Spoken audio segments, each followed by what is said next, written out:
বিসমিল্লাহি ওয়াসসালাতু ওয়াসসালামু আলা রাসূলিল্লাহ।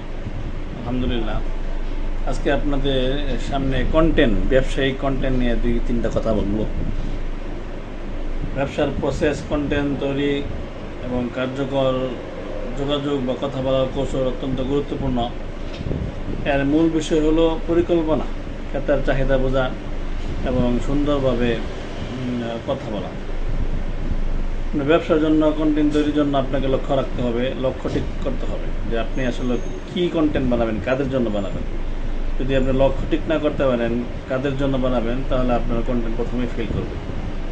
তারপর ভাষাটা সহজ বলতে হবে, কঠিন দুর্বোধ্য ভাষা বলা যাবে না, কঠিন ভাষা বলতে হবে, যাতে করে তারা বুঝে এবং বিশ্বস্ত হয়, তারা আয়ত্তে আনতে পারে।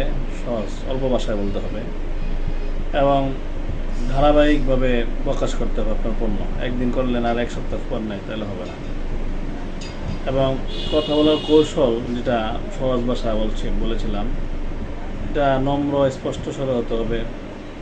মূল পয়েন্ট, কাজের কথা সরাসরি আপনার কি দিতে চাচ্ছেন, তার ফলাফল কি এবং কি দিয়ে বানাচ্ছেন বা প্রোডাক্ট যদি বানিয়ে থাকেন, এটা সরাসরি বলতে হবে। এবং শুরুতে এবং শেষে তাদের অবশ্যই শুভেচ্ছা কথা বা এই জাতীয় কথা বলবেন, যাতে করে তাদের সম্মান প্রকাশ পায়, তাদের রেসপেক্ট প্রকাশ পায়। ইনশাআল্লাহ এভাবে করলে কন্টেন্ট সুন্দর হবে।